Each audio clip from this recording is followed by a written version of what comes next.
Tercer video de esta serie de videos introductorios o niveladores del seminario de biomecánica. Vamos ya a arrancar con la parte de cinemática.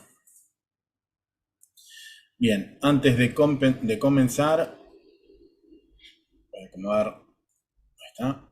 Antes de comenzar, primero las generalidades y luego vamos a ir directamente a los tipos de movimiento, ¿sí?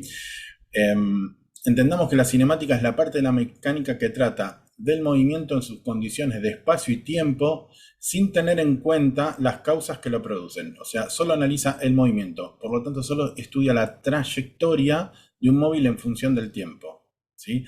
No importa qué lo genera el movimiento, sino que es una descripción de cómo se mueve el móvil, ¿ok? Bien, vamos a ir a las generalidades. Bien, tanto en reposo como movimiento son relativos, ¿sí? Eh, el reposo, ¿a qué va a ser relativo? Y va a ser relativo a, en nuestro caso, si vamos a hacer videoanálisis, a la cámara. Si la cámara está quieta o está moviéndose a la par del objeto que yo estoy filmando y que voy a analizar, la sensación va a ser de que va a estar quieto, ¿sí? O sea, relativamente uno del otro van a estar quietos o en similar movimiento, ¿sí? Por eso es que siempre hay que establecer un sistema de referencia. En cuanto al sistema de referencia, siempre vamos a usar ejes cartesianos. En este caso usaremos X, Y, Z. X para definir definir derecha, izquierda o adelante, atrás, ¿sí?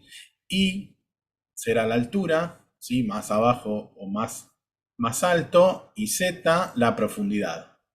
¿Ok? Bueno, esta misma relación la vamos a tener según estos ejes perpendiculares cuando hablamos de el movimiento humano, solo que el movimiento humano le vamos a proponer otro tipo de ejes y otro tipo de planos definidos por la biomecánica, como ser frontal, sagital o coronal, ¿sí? No es interesante, no me interesa que lo sepan. Los que hayan estudiado educación física o alguna ciencia de la salud van a saberlo. Lo importante es que sepamos la manera en la cual va a ser nuestro sistema de referencias, ¿sí? Eh, si hay algo que acá da confusión es que cuando nosotros hablemos de movimiento, el punto en el cual se cruzan los ejes no es donde se cruzan los planos, que es lo mismo, no es donde está marcando acá, eso sería alrededor del centro de gravedad en posición anatómica, sino que vamos a tomarlo como el piso, ¿sí? Todo lo que esté por encima del piso va a ser positivo en cuanto a la altura y todo lo que esté por debajo es negativo en cuanto a la altura. Bien, elementos de la cinemática. Los elementos de la cinemática son simples y debería ser fácil de comprender. Espacio, móvil, tiempo, posición, trayectoria, velocidad, aceleración. Espacio. El espacio es el lugar donde los objetos existen y los fenómenos físicos suceden, o sea, donde nosotros vamos a apreciar este movimiento. Solo vamos a apreciar en el espacio. ¿En qué espacio? Puede ser el espacio exterior, puede ser espacio atómico, puede ser en una pista, puede ser, en nuestro caso, en mi caso, que soy entrenador de levantamiento olímpico de pesas, nuestro tablado de competencias o nuestro tablado de entrenamiento.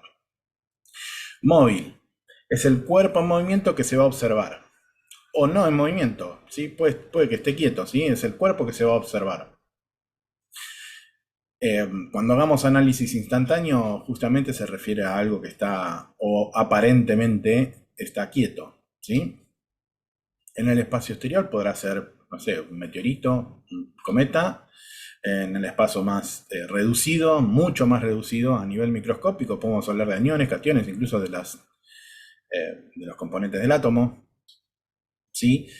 En una pista o en el aire, un avión, un vehículo, ¿sí? En nuestro caso, cuando analizamos deporte en general, tenemos en cuenta podemos tener en cuenta el implemento o el atleta. En el caso del levantamiento olímpico de pesas, el implemento es la barra, el atleta es el levantador. Podría ser, por ejemplo, no sé, un futbolista y puedo tener en cuenta, puedo estar analizando tanto la pelota como el futbolista, ¿sí? Puedo estar analizándolos por separado o juntos. ¿Ok? El tiempo es una magnitud relativa, ¿sí? Se decide arbitrariamente el comienzo del tiempo. No, el tiempo es una cuestión abstracta eh, que tiene que ver con una convención de la humanidad, ¿sí? Con el tiempo, nosotros lo que hacemos es calcular el intervalo que transcurre desde el comienzo hasta el final de un proceso o cambio que queremos medir.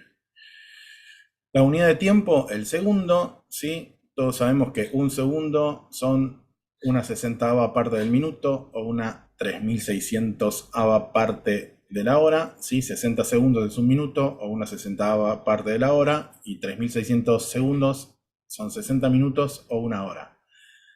Ahora, ¿por qué decimos que es arbitrario? Bueno, el segundo se define como 1 en 31 millones 555.925, perdón, 31.556.925.974 de la duración que tuvo el año solar entre los años 1750 y 1890.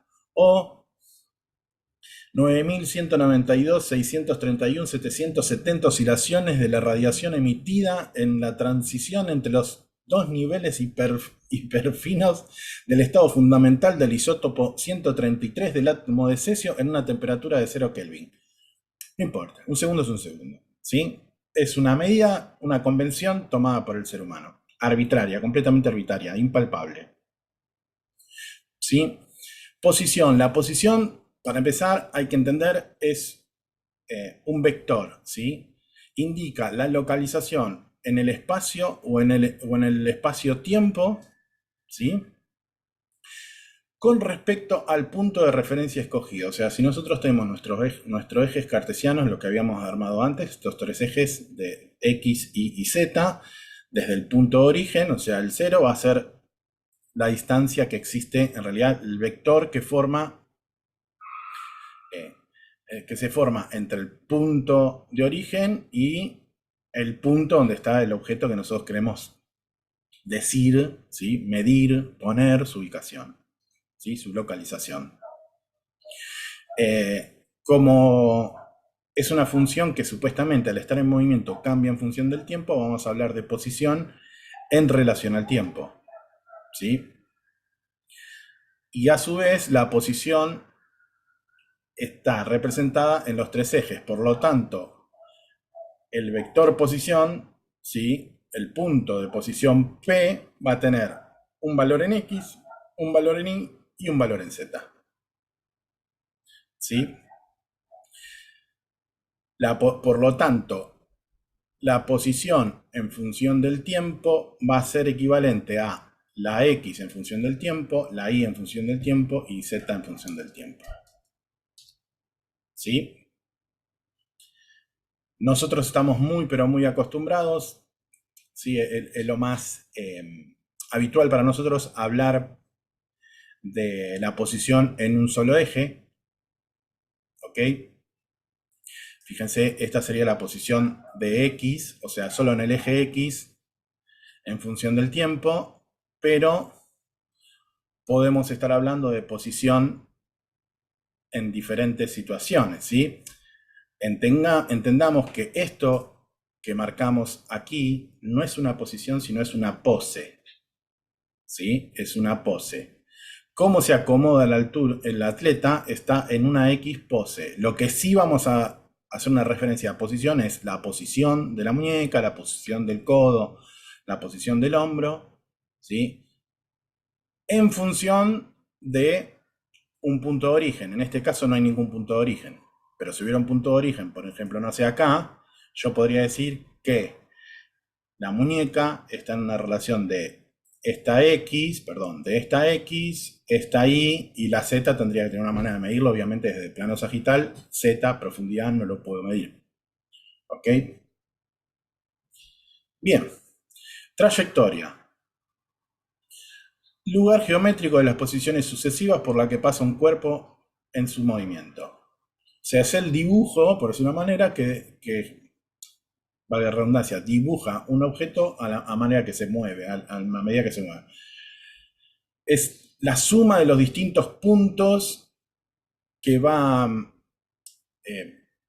obteniendo ese móvil en función del tiempo. La mecánica clásica, la trayectoria de un cuerpo puntual, siempre es una línea continua. ¿Por qué la mecánica clásica? Porque la mecánica clásica supone que un punto no puede, un objeto no puede teletransportarse, no tiene saltos en el tiempo y en el espacio. Diferentes en la mecánica cuántica, ¿no? Pero no nos vamos a meter en eso porque aparte no sé mucho. Bien, en este caso lo que está dibujado ahí es la trayectoria de la pelota en el lanzamiento en béisbol, ¿sí? Es esta línea que encuentran aquí. Como verán, la trayectoria puede tener infinidad de direcciones y sentido, ¿sí? Pero la trayectoria siempre es una línea recta de puntos sucesivos. Lo más común en el levantamiento de pesas es seguir la trayectoria de la barra, o sea, analizar el implemento. De hecho, la simplificación en el levantamiento de pesas es que como si el implemento lo fuera todo, ¿no? Como si nosotros pudiéramos analizar todo lo que tiene que ver con el gesto deportivo solamente analizando la barra. La barra nos va a brindar un montón de información, pero la mayor parte de la información nos la va a brindar el atleta. Tipos de trayectoria. Bueno, las trayectorias pueden ser rectilínea, curvilínea o errática. La curvilínea traza una línea recta, perdón, la rectilínea traza una línea recta, la curvilínea puede ser circular, parabólica, elíptica u oscilatoria, y la errática es completamente irregular.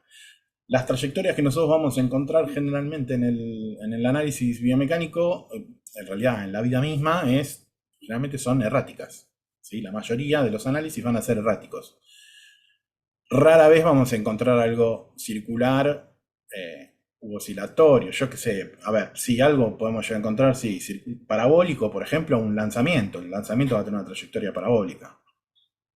Pero digamos que tiende a ser mayormente irregular. Igual, también decir que la trayectoria va a ser parabólica sería despreciar, por ejemplo, la función del viento no sé, un lanzamiento jabalina, ¿no? Que nos va a modificar esa parábola perfecta.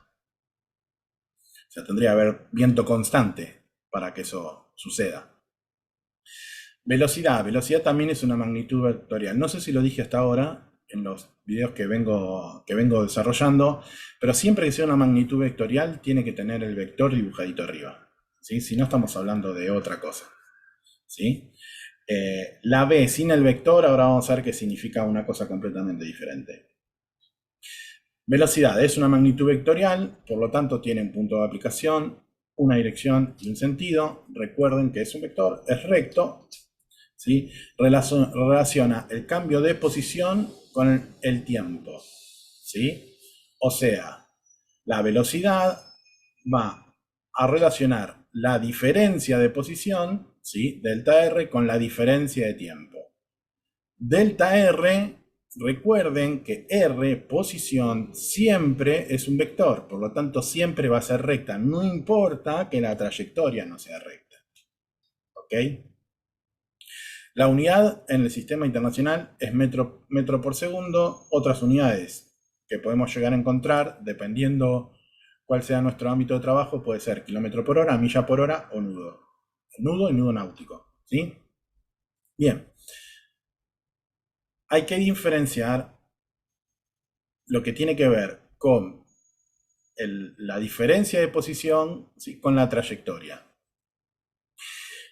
Y en cuanto a eso, uno de los errores más comunes, por lo menos en el levantamiento de pesas y en muchos deportes en los cuales se usa, por ejemplo, el encoder, es creer que la velocidad instantánea, que lo que se mide en cada uno de estos puntos donde dice velocidad máxima, recuerden que debería tener el vector, que obviamente en la computadora o en cualquier sistema para poder ponerlo en papel es difícil estar todo el tiempo poniendo la B y la flechita arriba, no tenemos así como la tecla para hacer el tilde o la tecla para hacer la diéresis, no tenemos la tecla de la flechita. Si estuviera sería más fácil.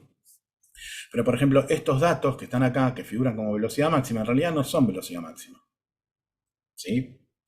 No son velocidad máxima. Tenemos entonces que distinguir desplazamiento de distancia. Esto que dibuja la barra es la trayectoria. Ahora, vamos a ver diferencia entre desplazamiento y distancia, ¿sí? El desplazamiento o diferencia de posición es diferente a la distancia o espacio recorrido.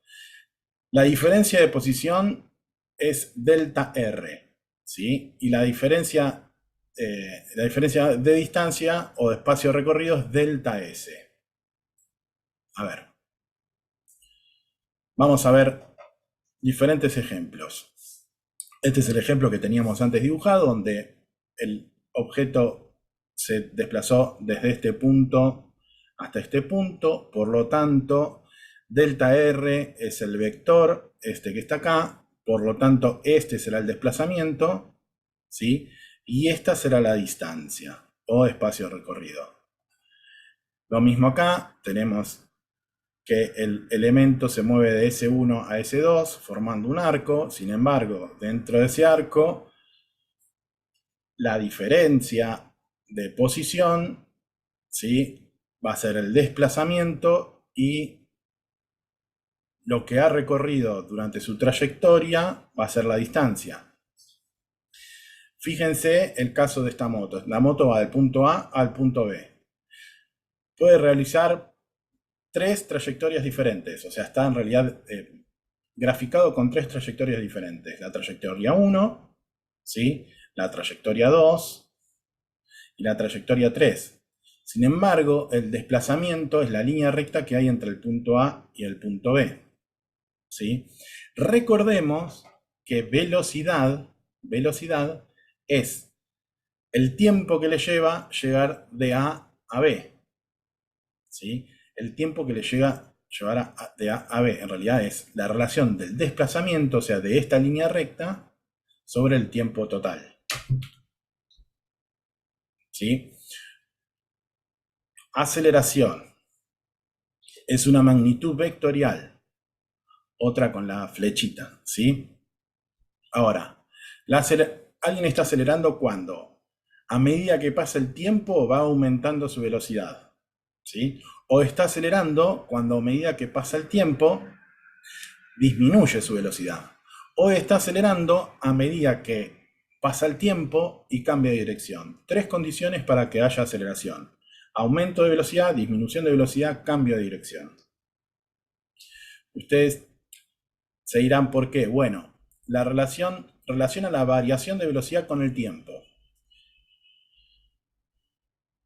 Las maneras de cambiar la velocidad es cambiar la rapidez o cambiar la dirección, ¿sí? Ahora, cambiar la rapidez.